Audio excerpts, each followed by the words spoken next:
The stagecoach lurched to a violent stop in front of the weathered general store, throwing Prudence Zimmerman against the wooden seat hard enough to bruise her shoulder. And she knew with absolute certainty that the carefully crafted lies in her letters were about to unravel faster than cheap thread. Alta, Wyoming stretched before her in the late afternoon sun of June 1879, a collection of sun-bleached buildings that seemed to huddle together against the vast emptiness of the surrounding plains.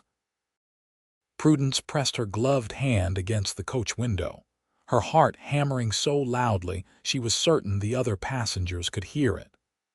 Somewhere in this dusty frontier town waited Xavier Thornton, the rancher who had responded to her advertisement with such kindness and hope in his words. The same man she had boldly lied to about her domestic capabilities. The driver yanked open the door, and the Wyoming heat hit her like a wall. Prudence gathered her worn carpet bag and stepped down onto the wooden boardwalk, her dark blue traveling dress already collecting dust. She was 22 years old, standing in a town she had never seen, about to meet a man who expected a capable wife, and all she could think about was the line she had written so confidently 3 months ago. "I am well versed in all manner of household duties, particularly cooking." It had seemed like such a small lie at the time, written in her cramped Philadelphia boarding house room with an empty stomach and an eviction notice on the narrow bed. What did it matter if she could barely boil water without burning it? Surely cooking was something one could learn quickly enough. But as the weeks passed, and Xavier's letters arrived with increasing warmth, mentioning his love of home-cooked meals and his late mother's famous recipes, the weight of her deception had grown heavier. "Miss Zimmerman." A deep voice cut through her spiraling thoughts. Prudence turned and found herself looking up at a man who matched the photograph he had sent.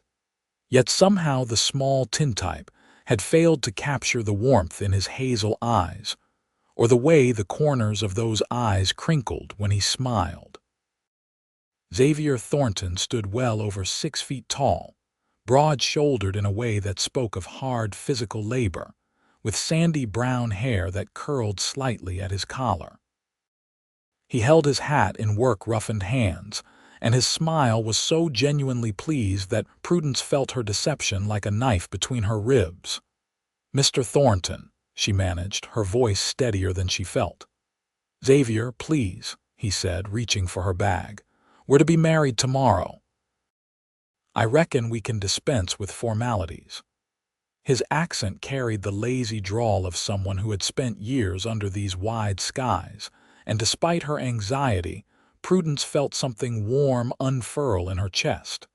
"Then you must call me Prudence." He nodded, still smiling, and gestured toward a wagon hitched nearby. "The ranch is about an hour's ride.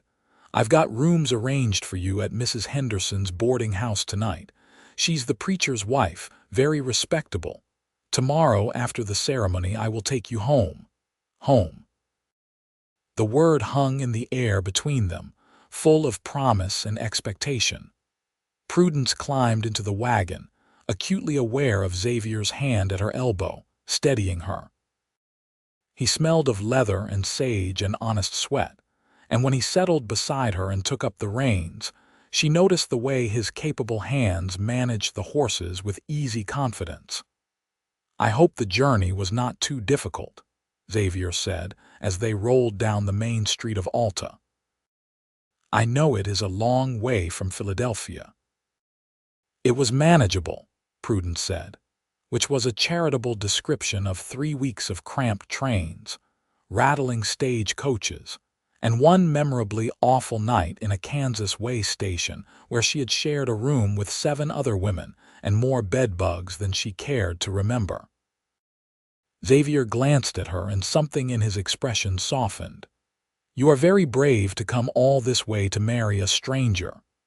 "Or very desperate," Prudence said before she could stop herself. To her surprise, Xavier laughed, a rich sound that made several passing townspeople look up and smile. I reckon we are all a bit desperate out here. That is nothing to be ashamed of. These are hard lands, Miss Prudence. They require hard choices. They passed a saloon where someone was playing a badly tuned piano, a mercantile with gleaming windows, and a church with a crooked steeple that listed slightly to the left. Xavier pointed out the important buildings as they went, his commentary easy and undemanding. The doctor's office above the barber shop, the telegraph office, the schoolhouse where 15 children of various ages learned their letters from a spinster named Miss Cartwright, who had come west with her brother's family, and stayed when he moved on to California. The town is small but growing, Xavier said. We got a new bank last year, and there is talk of the railroad extending a spur line this direction, though I will believe that when I see it. How long have you been here? Prudence asked. 5 years this August. I bought the ranch from a man named Samuel Peterson who wanted to go back east to be near his grandchildren. It needed work, still does, but it is good land. I have about 200 head of cattle, some horses, and plans to expand the herd next spring. He spoke with quiet pride, and Prudence found herself studying his profile as he talked about fence lines and grazing patterns, and the challenges of finding good ranch hands who would not drink away their wages or disappear come spring. This was a man who had built something with his own hands, who had taken raw land and made it productive. What would he think when he discovered she could not even make a decent pot of coffee, Mrs. Henderson's boarding house was a neat 2-story structure with lace curtains and flower boxes that somehow managed to bloom despite the harsh climate. The proprietress herself came bustling out as Xavier helped Prudence down from the wagon, a plump woman with steel gray hair and sharp blue eyes that took in everything at a glance. "So this is your bride," Mrs. Henderson said, and there was approval in her tone. "She is prettier than her photograph, Xavier. You are a lucky man." "Yes, madam, I believe I am," Xavier said, and the simple sincerity in his words made Prudence's throat tighten. Mrs. Henderson showed Prudence to a small room on the second floor, chattering the entire time about the wedding arrangements. The ceremony would be at 2 o'clock tomorrow afternoon in the church, followed by a small gathering at the boarding house where several of the town's ladies had insisted on providing refreshments. "Nothing too fancy, you understand," Mrs. Henderson said, "but we like to do things properly here. Marriage is an important business." After the older woman left, Prudence sat on the narrow bed and stared at her trembling hands. Tomorrow she would become Mrs. Xavier Thornton. Tomorrow she would promise to love and honor a man she had known for less than 2 hours. And at some point very soon after that, Xavier would expect her to prepare a meal, and her complete lack of culinary skill would be exposed for all to see. She should tell him now. Before the wedding, before legal promises were made. It was only fair to give him the chance to reconsider. Prudence stood and paced to the window, watching as Xavier's wagon rolled back down the street toward the edge of town. Even from this distance, she could see the set of his shoulders, the way he sat the wagon seat like a man comfortable with his place in the world. But if she told him, would he still marry her? And if he refused, where would that leave her? She had exactly $7.32 to her name, barely enough for a few nights' lodging, certainly not enough to return to Philadelphia even if she wanted to, which she most definitely did not. The city had chewed her up and spit her out, leaving her with nothing but debts and bad memories. No, she would go through with the wedding. And somehow, before Xavier expected his first home-cooked meal, she would have to learn to cook. How hard could it be? Women did it every day. Surely with enough effort and determination, she could manage to produce something edible. The next morning dawned clear and hot, the kind of day where the sun seemed to suck the moisture from the very air.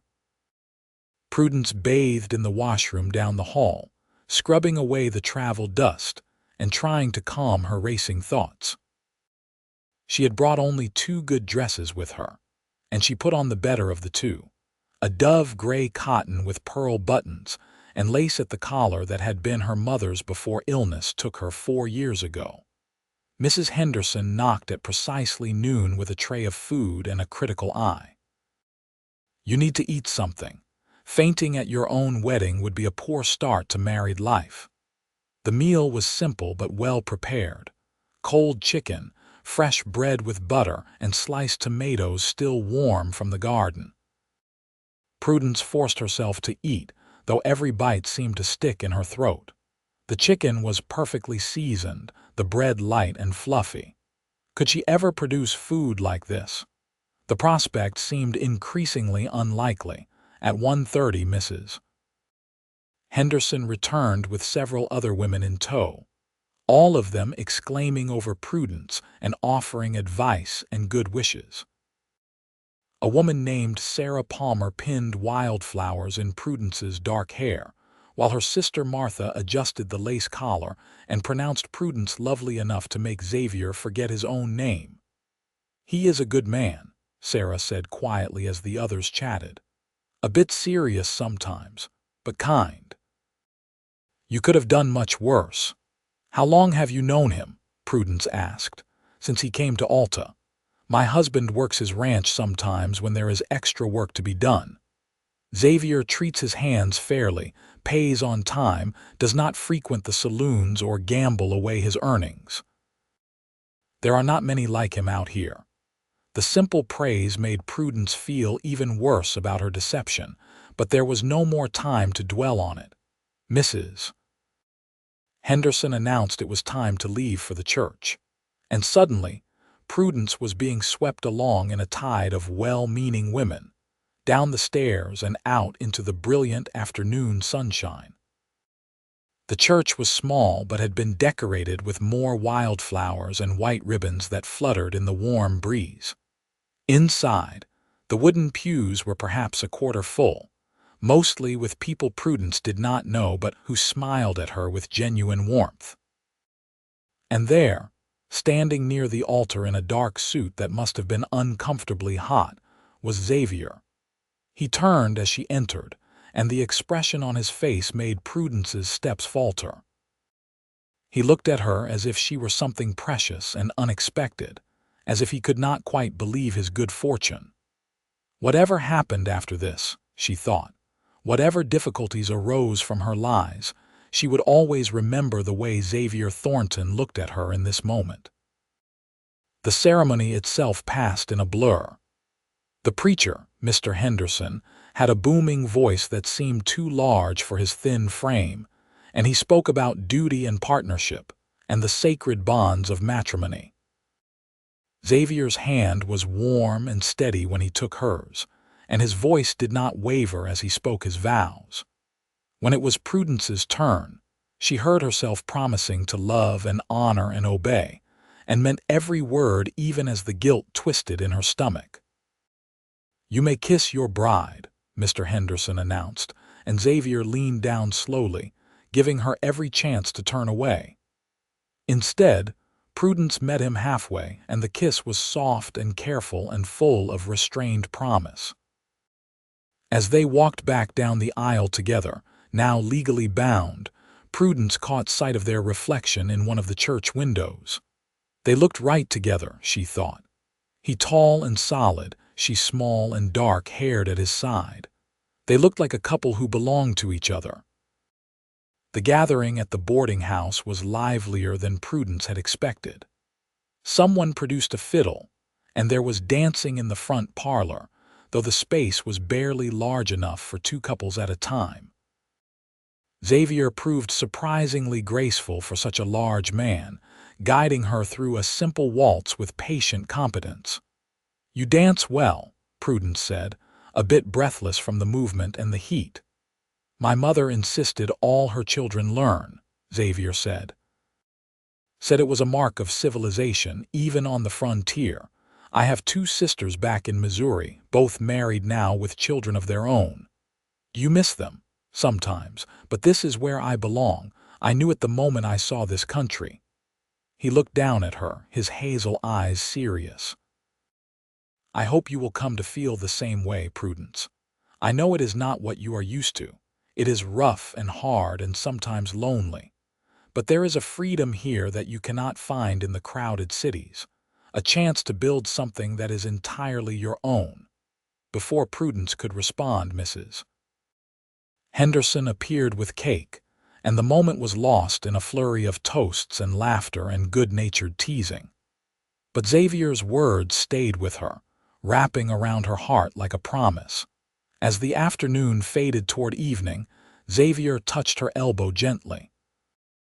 "We should head to the ranch if you are ready. We will not make it before full dark, but there is enough moon to see by."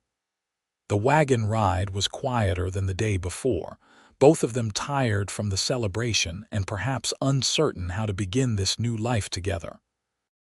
The sun sank toward the horizon in a spectacular display of orange and gold, painting the prairie grasses with fire.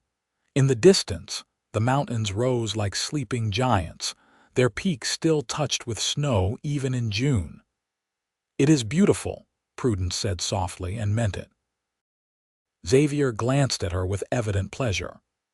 "I was hoping you would think so. Some women find it too empty, too harsh, but I have always thought there was beauty in these big skies." The ranch, when they finally reached it, was larger than Prudence had imagined from Xavier's modest descriptions. The main house was a solid structure of timber and stone, with a wide porch and real glass windows that must have cost a small fortune to transport from the nearest city. Behind it, she could make out the dark shapes of a barn, a bunkhouse, and several other outbuildings. "The house is nothing fancy," Xavier said, a note of apology in his voice. "But it is sound. Tight roof, good walls. I built most of it myself the first 2 years I was here." He helped her down from the wagon and carried her bag up to the porch. Inside, he lit several oil lamps and warm light flooded the main room. It was spare but clean, with sturdy furniture that looked handmade and a large stone fireplace dominating one wall. To the left, she could see a good-sized kitchen with a cast iron stove that looked intimidatingly complicated, and to the right, a hallway that presumably led to the bedrooms. "I sleep in the room at the end of the hall," Xavier said, his voice carefully neutral. "But there is another room here, the second door, that I prepared for you. I know we are married now, but I do not expect anything you are not ready to give, Prudence. We can take our time getting to know each other properly." The consideration in his words made Prudence's eyes sting with sudden tears. "Thank you," she managed. "That is very kind." Xavier showed her the second bedroom, which was smaller than the main one but had the same careful attention to detail. A handmade quilt covered the bed, and there was a washstand with a clean pitcher and basin. Wildflowers in a jar sat on the small table by the window. "Did you pick those?" Prudence asked. Xavier actually looked embarrassed. "I thought it might make the room feel more welcoming." Martha Palmer said women liked such things. Standing there in the lamplight, looking at this strong man who had picked flowers to make her feel welcome, Prudence felt her resolve solidify. She would learn to cook. She would learn to be the wife Xavier deserved, even if it killed her. "Xavier," she said before she could lose her courage, "there is something I need to tell you." He turned, his expression attentive but not worried, "Not yet." "I was not entirely truthful in my letters," Prudence continued, the words coming faster now. "About my domestic skills.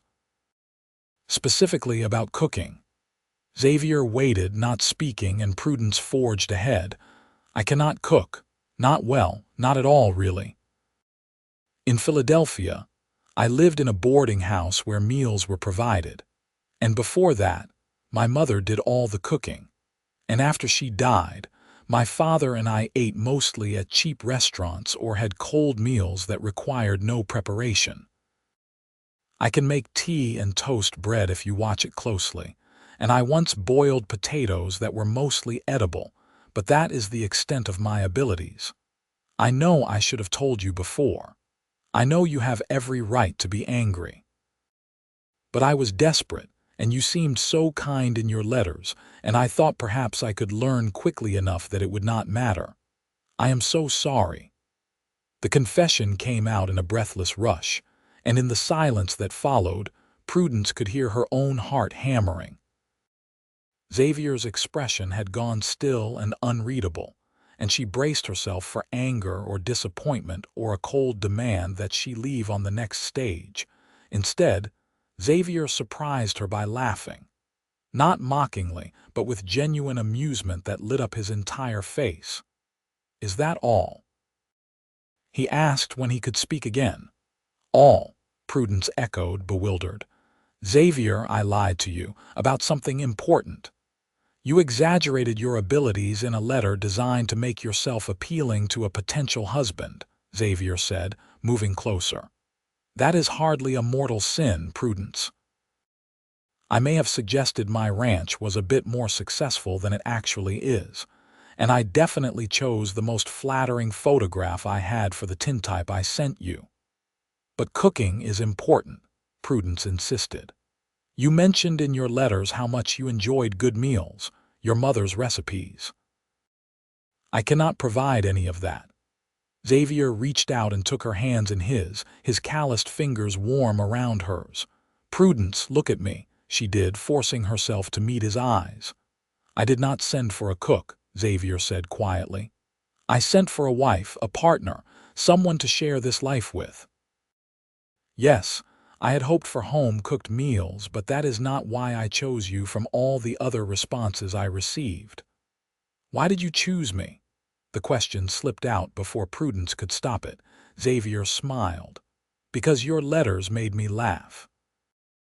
Because you wrote about books and ideas and the world beyond domestic concerns. Because you seemed intelligent and brave and genuine. Because something in your words made me think you might understand why a man would choose this hard life in the middle of nowhere." "But what will we do about meals?" Prudence asked, still unable to fully process his reaction. "Then we will learn together," Xavier said simply. "I can manage basic trail cooking, beans and bacon and such. It is not fancy, but it keeps a man alive. Between the two of us, surely we can puzzle out how to make a decent meal. And if we fail spectacularly, well, Alta has a restaurant of sorts. We will not starve. You are not angry, not even slightly." Xavier squeezed her hands gently. "Though I am a bit relieved. I was worried you would discover that I am not much of a conversationalist and regret coming all this way. It is good to know we both have things to work on." The tension that had been coiled in Prudence's chest for weeks began to unwind, replaced by something warm and hopeful. "So we will learn to cook together," Xavier confirmed. "Now, I do not know about you, but I am starving, and I believe there is some of Mrs. Henderson's chicken left from the wedding feast. Tomorrow we can start our culinary education. Tonight, let us just enjoy being married without setting anything on fire." They ate the cold chicken and some bread at the kitchen table, talking easily about inconsequential things. Xavier told her about the ranch hands who would be returning from the northern pasture in a few days, about the temperamental mare who was due to foal any day now, about the coyotes who had been causing trouble with the chickens. Prudence talked about Philadelphia, about the boarding house full of women in various states of desperation, about the factory work that paid so little she could barely afford her room even with 12-hour days. "You will not have to work like that anymore," Xavier said, his voice firm. "Life here is hard, do not mistake me, but you will never have to break yourself in some factory for pennies again." "I want to contribute," Prudence said, "to the ranch, to our life. I may not be able to cook, but I can learn other things. I can read and write well, keep accounts. My father was a clerk before he died, and he taught me figures and bookkeeping." Xavier's eyes brightened. "Can you really? Because I swear the ranch accounts are the bane of my existence. I can never get them to balance properly, and tax time is an absolute nightmare." "If you could manage that, it would be worth more than 1,000 perfect meals." They worked out an arrangement as they finished their simple supper. Prudence would take over the ranch accounts and correspondence, and together they would tackle the mystery of cooking. It was practical and equitable, and by the time they washed the dishes together in the big kitchen sink, Prudence felt more optimistic than she had in months. Xavier showed her where everything was stored: the larder with its sacks of flour and beans and cornmeal, the cold cellar where milk and butter and eggs were kept cool, the herb garden out back that was currently more weeds than herbs but had potential.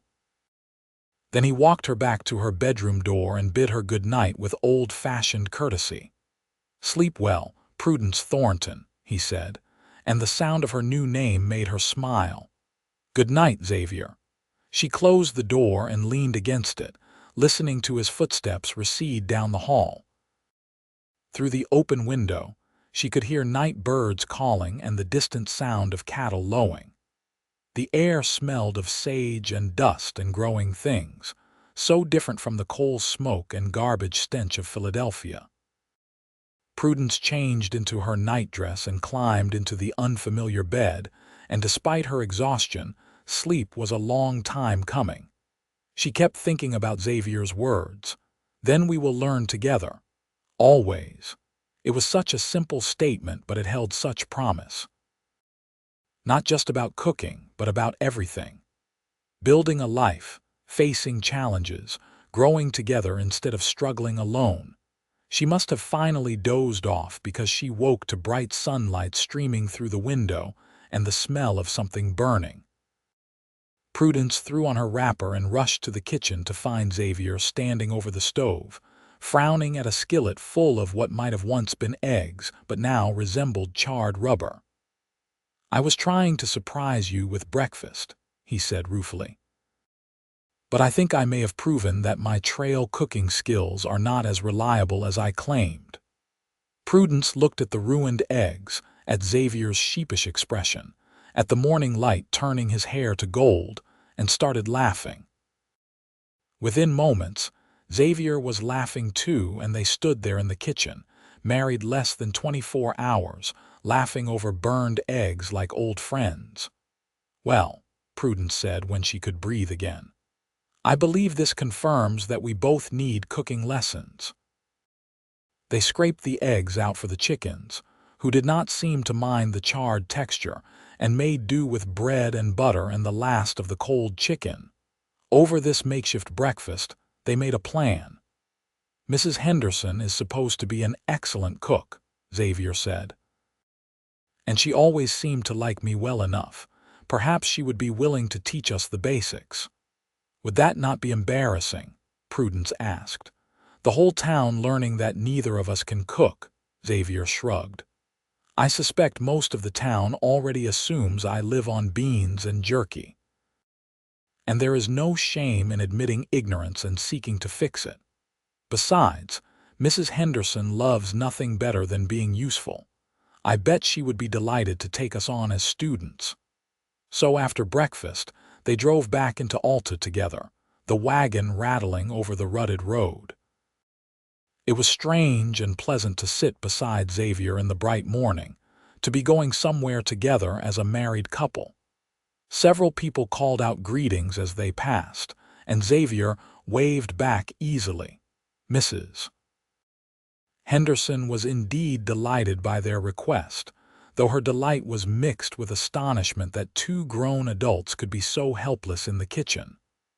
"I am not sure whether to be appalled or impressed by your honesty," she said, hands on her hips. "But yes, I will teach you. Lord knows I cannot have you two starving out there, and Xavier, you have been eating deplorable food for 5 years. It is past time you learned better." They arranged for lessons 3 times a week, starting that very afternoon. Mrs. Henderson sent them to the mercantile with a list of basic supplies they would need. Things like baking powder and lard and various spices, whose purposes Prudence could not begin to guess. The mercantile was run by a cheerful man named Oscar Whitfield, who seemed genuinely pleased to see Xavier with a wife. "Congratulations on your marriage. I heard it was a fine ceremony. Now, what can I help you folks with today?" As they gathered their supplies, Prudence found herself relaxing into the rhythm of the day. This could be her life, she thought. Simple errands in a small town, learning domestic skills alongside a patient husband, building something new and worthwhile.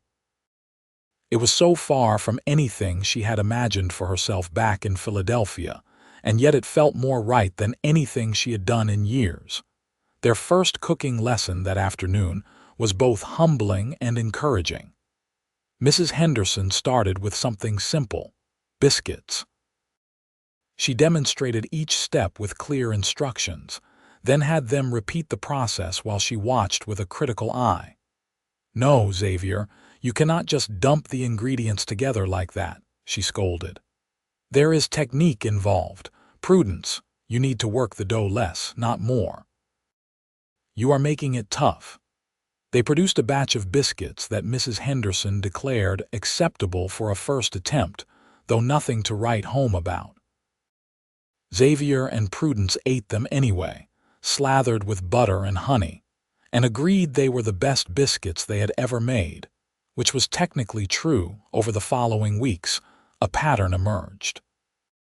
They would work on the ranch in the mornings, Xavier teaching Prudence about cattle management and horse care, Prudence teaching Xavier about proper accounting practices.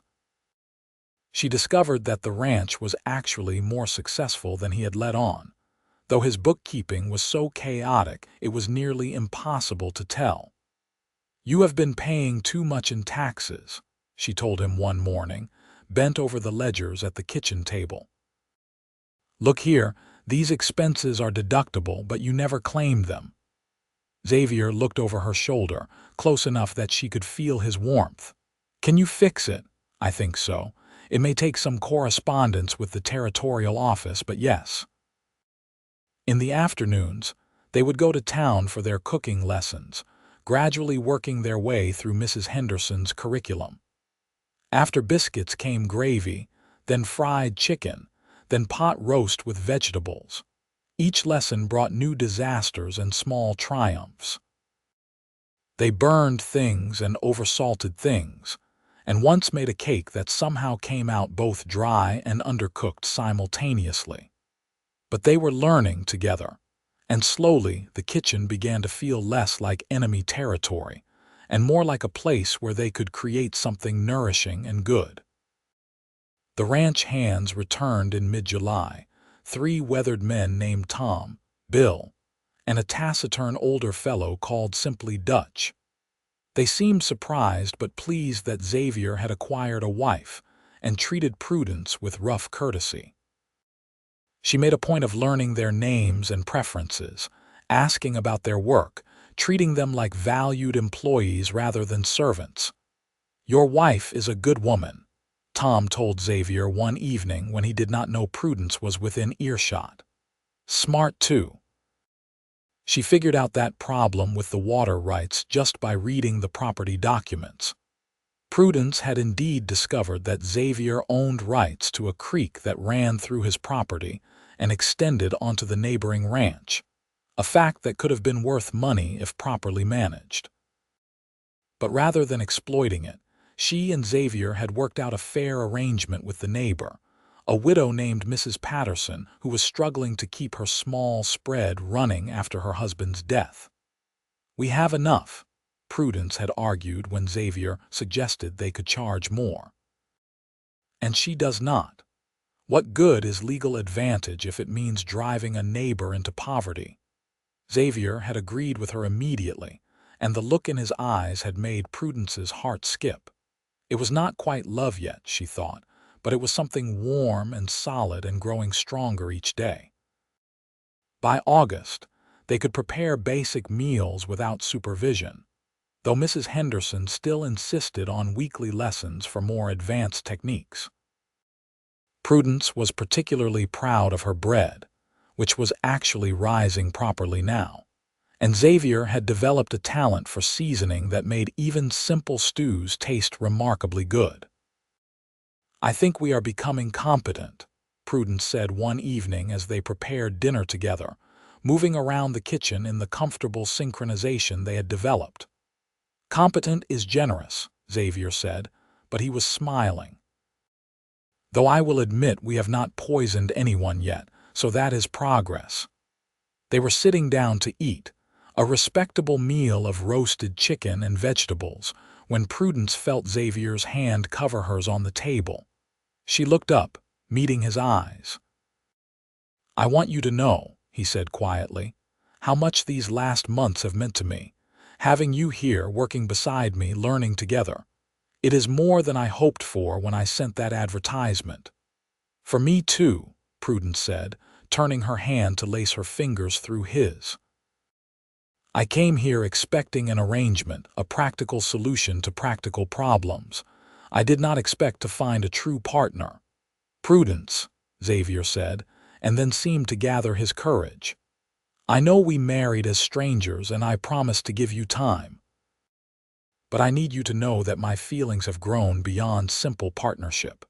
I have fallen in love with you, truly and completely in love.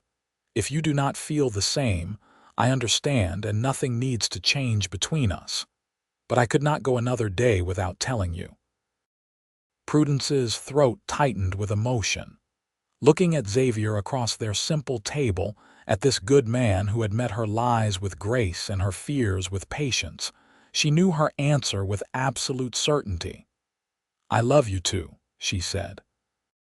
"I think I have been falling in love with you since that first day when you laughed about my terrible cooking skills instead of sending me back east.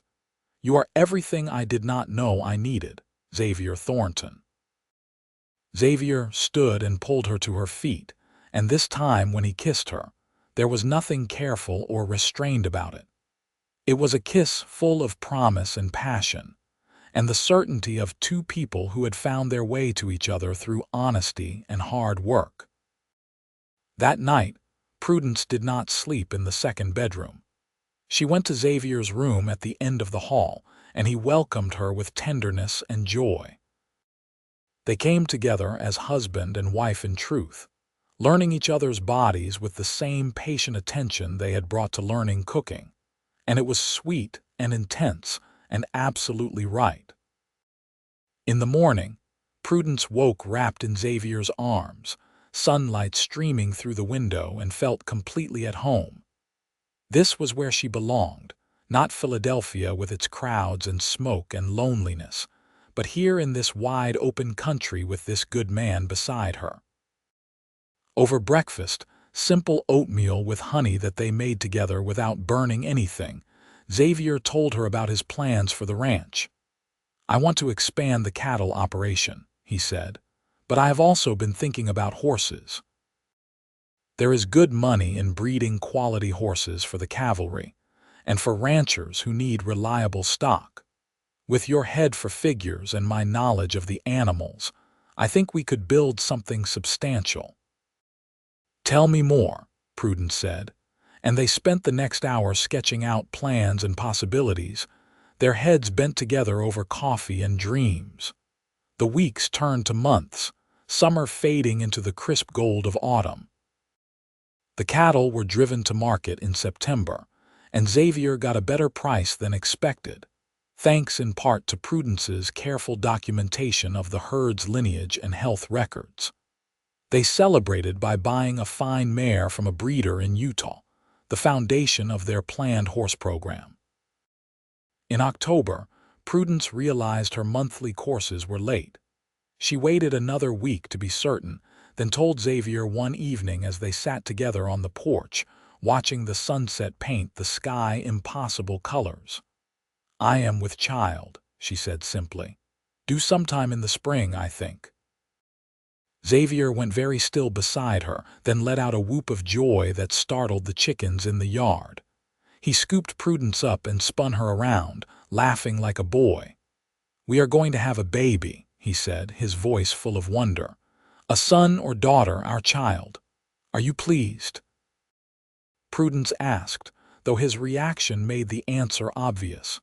"Pleased does not begin to cover it," Xavier said, setting her down gently as if she might break. "You have given me so much, Prudence. A home, a partnership, love, and now a child. I am the luckiest man in Wyoming." The pregnancy progressed smoothly through the winter. Prudence continued to manage the ranch accounts, and even began teaching herself from a book on horse breeding that Xavier had ordered from Denver. Her cooking skills continued to improve, and by Christmas, she could produce a respectable meal without second-guessing every step. They hosted Christmas dinner for the ranch hands and several neighbors, including Mrs. Patterson and her 2 children, a boy and girl who had become friendly with Prudence over the months. The dinner was a success, the turkey only slightly dry, the potatoes perfectly seasoned, the bread light and good. "You have come a long way from burned eggs," Mrs. Henderson said approvingly. She had been invited along with her husband, and she surveyed the spread with evident pride. "Both of you, I dare say you are better cooks than half the people in Alta now." "That is because we had an excellent teacher," Xavier said, raising his glass. "To Mrs. Henderson, who saved us from starvation." Everyone laughed and drank, and Prudence felt a swell of contentment so powerful it was almost painful. This was what community felt like, she realized. This was what it meant to belong somewhere. Winter was hard in Wyoming, the snow piling deep and the temperatures dropping to brutal levels. But the house Xavier had built was tight and warm, and they spent the long evenings reading together by the fireplace, making plans for the spring, and feeling the baby move and kick beneath Prudence's hands.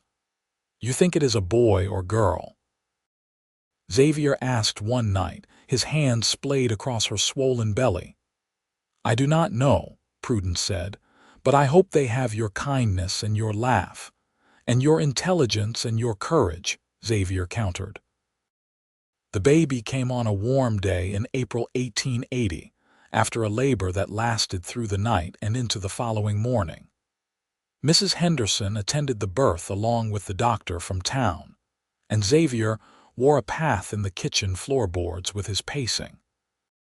When it was over and Prudence lay exhausted but triumphant with a red-faced, wailing infant in her arms, Mrs. Henderson went to fetch Xavier. "You have a son," she told him. "A big, healthy boy with a powerful set of lungs." Xavier came into the bedroom like a man in a dream, his eyes fixed on Prudence and the bundle she held. When he sat carefully on the edge of the bed and looked down at his son for the first time, tears streaked down his weathered face. "He is perfect," Xavier whispered. "Prudence, he is absolutely perfect." They named him Thomas after Xavier's father, and he was indeed perfect, at least to his besotted parents. He had Xavier's hazel eyes and Prudence's dark hair, and a temperament that swung between contentedly placid and furiously determined with little warning. The first months of parenthood were exhausting and bewildering, but they faced it together as they faced everything. When Prudence was overwhelmed with lack of sleep, Xavier walked the floor with Thomas for hours, singing old songs from his childhood. When Xavier was frustrated with the complexities of diapering and feeding schedules, Prudence would remind him that they had learned to cook together, and surely they could learn to be parents together too. "Together always," Xavier would say, and kiss her forehead. By the time Thomas was 6 months old, chubby and happy and starting to teeth, the ranch was thriving. The horse breeding program was showing real promise, with 2 foals born that spring and orders already coming in for next year's crop. The cattle herd had grown, and they had hired another ranch hand, a young man named Pete who had a gift with horses. Prudence had returned to managing the accounts with Thomas in a basket beside her desk, and had even begun corresponding with a women's suffrage group in Cheyenne, contributing small articles about life on a Wyoming ranch. Xavier supported her interests completely, never suggesting that her attention should be solely domestic. "You have a mind that should be used," he told her when she worried she was neglecting her duties. "Our son will benefit from having a mother who engages with the world, not one who limits herself to cooking and cleaning." On their second wedding anniversary, Xavier took Prudence into Alta for a celebration dinner at the town's modest restaurant. It was a rare evening out without Thomas, who was being watched by Mrs. Henderson with apparent delight. Over a meal they had not prepared themselves, Xavier reached across the table and took Prudence's hand. "You remember 2 years ago when you confessed you could not cook?" he asked. "How could I forget? I was terrified you would send me back to Philadelphia." "I want to thank you for that moment," Xavier said, "for your honesty, even though it was difficult, because that choice to tell me the truth despite your fear, that set the tone for everything that came after. We built our marriage on honesty and partnership from the very beginning." "Then we will learn together," Prudence quoted. "Those were the exact words you said." "And we have," Xavier said. "We learned to cook, to be partners, to be parents. We learned to love each other. And I hope we will keep learning together for the next 50 years. "At least 50, Prudence agreed, smiling through sudden tears. They walked back to the boarding house hand in hand under a sky full of stars, and Prudence thought about the terrified woman who had stepped off that stagecoach 2 years ago, certain her lies would be her undoing. That woman could never have imagined this life, this love, this profound sense of belonging. The years rolled on, as years do. Thomas grew from infant to toddler to a sturdy little boy who loved the horses and followed his father everywhere. When he was 3, Prudence gave birth to a daughter they named Margaret after Xavier's mother, and when Margaret was 2, another son arrived, James, who proved to be the most adventurous of the 3. The ranch prospered. Xavier's horses gained a reputation for quality throughout the territory, and Prudence's careful management meant they were always financially stable, even in the lean years. They expanded the house to accommodate their growing family, adding rooms and a larger kitchen where Prudence taught the children to cook, as Mrs. Henderson had taught her and Xavier. "Cooking is a skill everyone should have," she told young Thomas as he carefully stirred a pot of stew. "Your father and I had to learn as adults, but you have the advantage of starting young." Mrs. Henderson remained a close friend until her death when Thomas was 12. They mourned her loss deeply, but celebrated the legacy she had left, not just in their cooking skills but in her example of generosity and community spirit. Prudence made sure her children understood what Mrs. Henderson had done for their parents, how she had helped build the foundation of their family. The town of Alta grew along with the Thornton family. The railroad spur line finally arrived in 1890, bringing new business and new people. Xavier was elected to the town council, where he advocated for a proper school building and a lending library. Prudence wrote articles for the territorial newspaper about ranching and women's issues, and even traveled to Cheyenne once to speak at a suffrage meeting. Through it all, they remained true partners. When Xavier struggled with a difficult decision about expanding into sheep ranching, Prudence helped him think through the implications. When Prudence wanted to start a small lending library in their home, Xavier built the shelves and helped organize the books. They argued sometimes, as all couples do, but they never went to bed angry, and they never forgot what they had learned in that first year of marriage. that the best things in life were built together, with patience and honesty and love. Thomas grew up to be a fine horseman who took over much of the breeding operation. Margaret surprised everyone by developing a passion for veterinary medicine, studying from books Prudence ordered from back east, and eventually working alongside the town doctor to treat both human and animal patients. James became a teacher, opening a school on the ranch for the children of their hands and neighboring families. All three children married in their time, Thomas to a rancher's daughter from Colorado, Margaret to a doctor who relocated to Alta specifically to work with her, and James to the daughter of the mercantile owner. Grandchildren arrived, first a trickle, then a flood, and the ranch house that Xavier had built echoed with young voices once again. On their 25th wedding anniversary, Xavier and Prudence took a rare trip, just the two of them, to the mountains. They camped beside a clear stream, far from the noise and demands of their busy life, and spent 3 days talking and remembering and simply being together. "If you could go back," Xavier asked one evening as they sat by the campfire, "and tell yourself on that first day what was coming, would you?" Prudence considered the question seriously. "No," she finally said, because part of what made it all meaningful was not knowing, walking into uncertainty together and finding our way. If I had known it would all work out this well, it would not have required the same faith and courage. "You have always been the brave one," Xavier said. "No," Prudence disagreed. "You were brave first. When I confessed I could not cook, you could have been angry or disappointed. Instead, you said we would learn together. That was brave, Xavier, choosing partnership over perfection, choosing growth over expectations." Xavier pulled her close, and they sat together as the fire burned low and the stars wheeled overhead. They were both 57 now, hair graying, bodies bearing the marks of decades of hard work.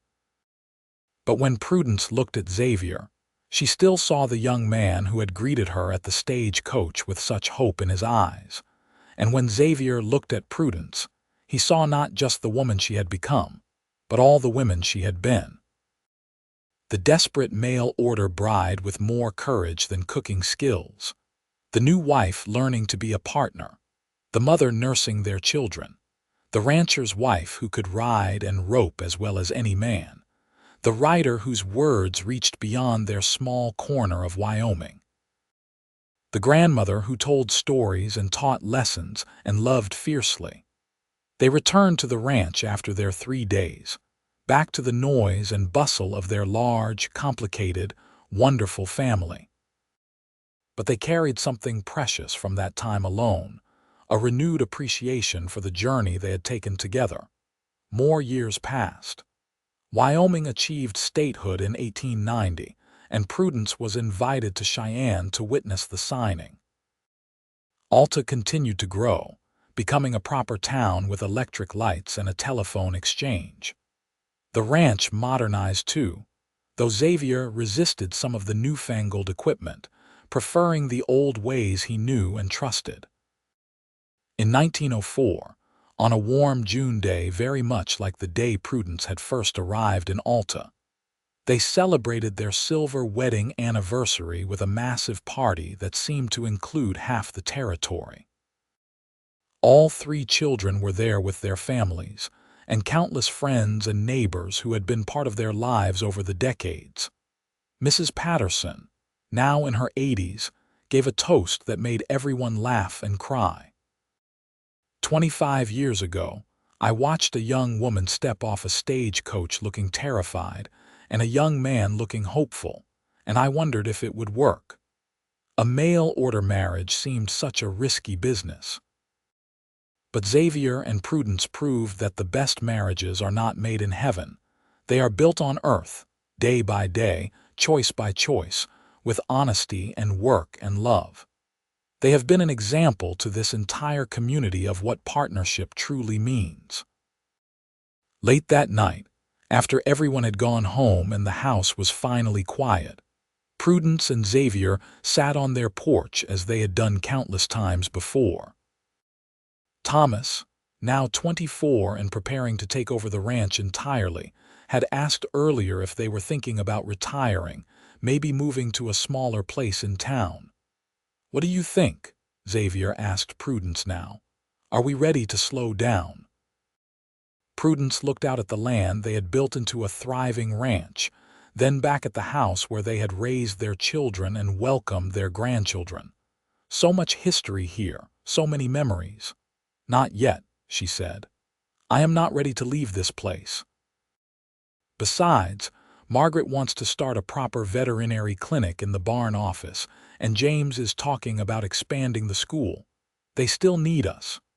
"We will always be needed somewhere," Xavier said with a smile. "That is the blessing and curse of family. But you are right, we are not done here yet." They sat in comfortable silence, and Prudence thought about the letter she had written so long ago, full of careful lies and desperate hope. If she could speak to that frightened young woman now, what would she say? That honesty is harder than lying, but infinitely more rewarding. That the best partner is not someone who expects perfection, but someone who will learn alongside you. That love is not something you fall into once and then possess forever, but something you choose and build and renew every single day. That community matters. That courage comes in many forms, that you are stronger than you know. And that sometimes the greatest adventures begin with the smallest honesty. Xavier's hand found hers in the darkness, their fingers interlacing with the ease of long practice. "What are you thinking about?" he asked. "About burned eggs," Prudence said, and when Xavier laughed, she continued, "No, truly. About that first morning when you tried to make me breakfast and failed so spectacularly. About how that moment of shared incompetence was somehow more romantic than a perfect meal would have been." "Because it was honest," Xavier said. "Because it was honest," Prudence agreed. "And because you laughed instead of being embarrassed. You made it safe to fail, Xavier. That was your greatest gift to me." "You gave me far more," Xavier said. "You gave me a life I never could have built alone. Children, prosperity, purpose. You made me better than I was." "We made each other better," Prudence corrected. "That is what partnership means." They sat together as the night deepened, two people who had started as strangers and become something far more profound. Not perfect, never perfect, but always honest.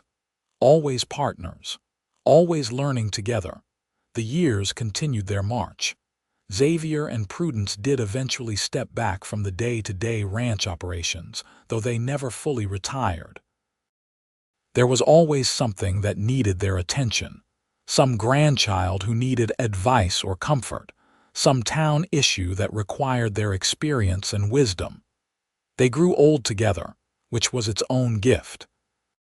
In an era when death could come swiftly and unexpectedly, they had the luxury of aging slowly, side by side. Xavier's hands grew gnarled with arthritis, and Prudence's eyes weakened until she needed spectacles for reading. But they adapted, helping each other with the tasks that became difficult, finding new ways to be useful and engaged.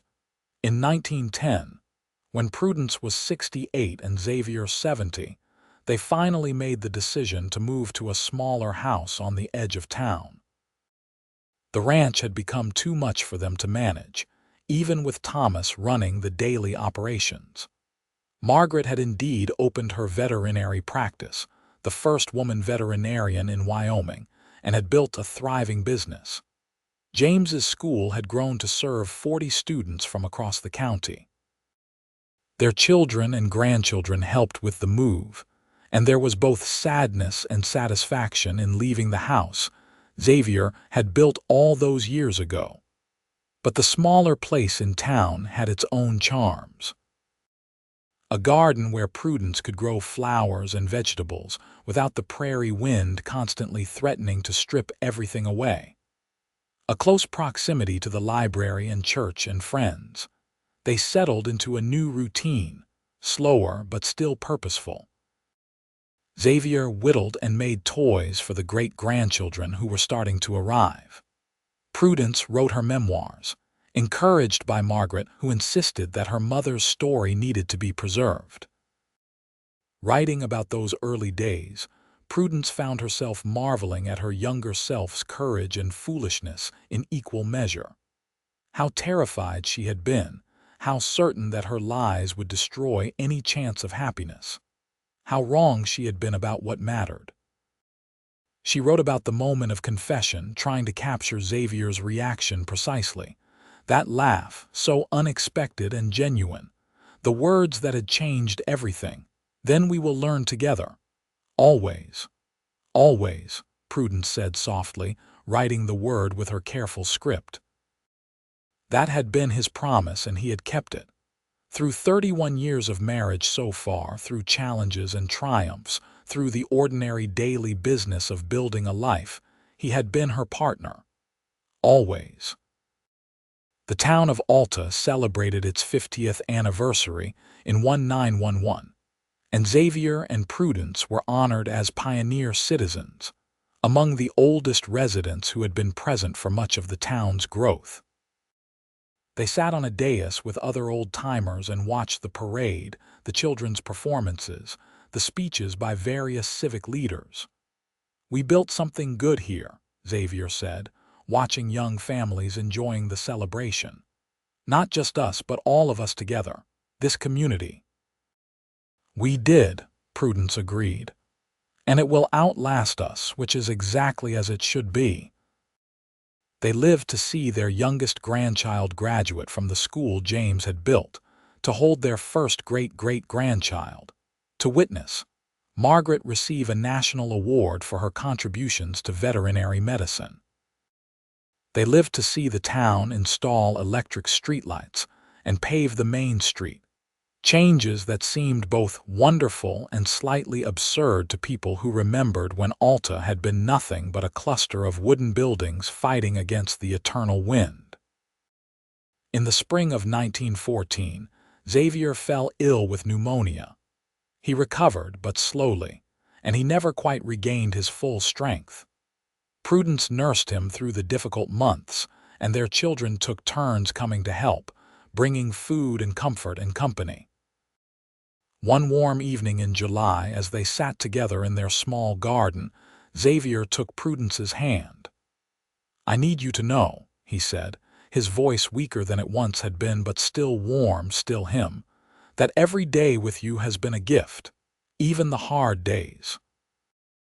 Especially the hard days, because we face them together. Do not talk as if you are saying goodbye," Prudence said, though fear clutched at her heart. "You are going to be fine." "I am fine right now," Xavier said gently. "I am here with you in this garden on a beautiful evening, and that is all I need. But we are both old, Prudence. We have been blessed with so much time, but we also need to face that time is not infinite." "I know," Prudence whispered, "but I am not ready to lose you." "And I am not ready to leave you," Xavier said. "But when that time comes, for whichever of us, I want you to remember something. We learned together. Everything that mattered, we learned together, and that will not stop just because one of us is gone. You will keep learning, keep growing, because that is who you are." Tears streamed down Prudence's face, but she nodded. "You will too. Promise me, if I go first, you will not just stop living." "I promise," Xavier said, "though I hope it does not come to that for many years yet." It did not. Xavier recovered his strength enough to enjoy a few more good years. They celebrated their 40th wedding anniversary in 1919 with a quiet family gathering. All their children and most of their grandchildren crowded into the small house and spilling out into the garden. Thomas gave a toast, his voice thick with emotion. "To my parents, who taught us that the best things in life are built with honesty and partnership. Who showed us that love is not just feeling but action, not just passion but patience. Who learned to cook together, and in doing so taught us how to build a life. Everyone laughed at the reference to the family legend of the cooking lessons, and Xavier and Prudence exchanged the kind of look that only comes from 4 decades of shared history. That winter was hard, the snow piling deep and the cold settling into old bones. Xavier developed a persistent cough that worried everyone, though he insisted he was fine. In February, the cough turned to pneumonia again, and this time he did not have the strength to fight it off. He died on a gray afternoon with Prudence holding his hand and all their children gathered around him. His last words were to Prudence, "Together always, my love. I will wait for you." The funeral was one of the largest Alta had ever seen. Xavier had touched countless lives over his 40 years in Wyoming, and people came from all over the territory to pay their respects. But for Prudence, it all passed in a blur of grief and disbelief. How could this man who had been her constant companion for 40 years be gone? How could she face the world without him? The first months were agony. Prudence would turn to tell Xavier something and find empty air. She would cook dinner and set 2 places at the table before remembering. She would wake in the night reaching for him and find cold sheets. But true to Xavier's prediction, she kept learning. With the support of her children and the church community, she found ways to fill her days with purpose. She finished her memoirs and had them privately printed, copies going to all her children and grandchildren. She volunteered at James's school, teaching the older children advanced arithmetic and composition. She worked in her garden, coaxing flowers and vegetables from the stubborn Wyoming soil, and slowly, the grief became more bearable. Not gone, never gone, but integrated into the fabric of her life. Xavier's absence was a constant ache, but his presence remained too, in every lesson they had learned together, every value they had instilled in their children, every choice they had made. Prudence lived for 5 more years after Xavier's death, dying peacefully in her sleep in 1924 at the age of 82. When her children came to sort through her things, they found her memoirs, her careful accounts of the ranch's history, and a letter she had written to all of them. "I came to Wyoming as a mail-order bride," the letter began, "frightened and dishonest and desperate. I confessed my inability to cook, and your father said we would learn together. Those words shaped everything that came after. We learned to cook, to be partners, to be parents, to be old. We learned that honesty is harder than lying but infinitely more rewarding. We learned that the best things in life are built slowly, with patience and effort and grace. I hope you will carry these lessons forward into your own lives and pass them on to your children. Be honest, even when it is difficult. Choose partnership over perfection. Learn together with your spouses, your friends, your community. And remember that love is not something you fall into once and then possess forever, but something you choose and build and renew every single day. Your father and I built a life together from very unpromising materials. A desperate woman and a lonely man, neither of us quite what we had advertised ourselves to be. But we faced our imperfections honestly and worked together to become better. We learned together. Always. I am at peace now, knowing that I will see your father again and that the legacy we built will continue through all of you. Be good to each other. Be honest. Learn together, with all my love, Mother. They buried her next to Xavier in the Alta cemetery, under a headstone that reads simply, Prudence Zimmerman Thornton, 1842–1924, beloved wife, mother, and partner. She learned with love. Their story became family legend, passed down through the generations. Thomas told his grandchildren about the burned eggs and the cooking lessons. Margaret included anecdotes about her parents in lectures to her veterinary students, lessons about partnership and problem-solving. James used their example in teaching his students about honesty and integrity. The ranch continued to prosper under Thomas's management, and then his children's, adapting to the changing times but maintaining the values Xavier and Prudence had established. The veterinary practice Margaret founded continued for 3 generations. The school James built eventually became part of the county system, but kept his name and his emphasis on practical skills alongside academic learning. And always, in family gatherings and celebrations, someone would tell the story of the mail-order bride who could not cook and the cowboy who said they would learn together. It became a touchstone, a reminder of what the family stood for: honesty, partnership, the courage to face your limitations and work to overcome them, the understanding that the best things in life are built slowly, with patience and love. The small house in Alta where Prudence and Xavier spent their final years together eventually became the property of James's grandson, who restored it carefully and turned it into a small museum dedicated to the early ranching history of Wyoming. Prudence's memoirs were donated to the State Historical Society and eventually published, a small but valuable contribution to the historical record. In 1979, on what would have been Xavier and Prudence's 100th wedding anniversary, the family held a reunion in Alta. Descendants came from all over the country, more than 200 people who could trace their lineage back to that mail-order bride and her cowboy. They gathered in the church where Xavier and Prudence had been married, now carefully restored, and they told the old stories and celebrated the legacy of 2 people who had chosen honesty over deception, partnership over perfection, and love over fear. The oldest person present was Thomas and Sarah's daughter Eleanor, 96 years old and still sharp as a tack. She stood before the assembled family and told the story one more time, the way her father had told it to her. "My grandmother stepped off that stagecoach in 1879, terrified out of her mind because she had lied about being able to cook. And when she confessed the truth, my grandfather laughed. He laughed and said they would learn together."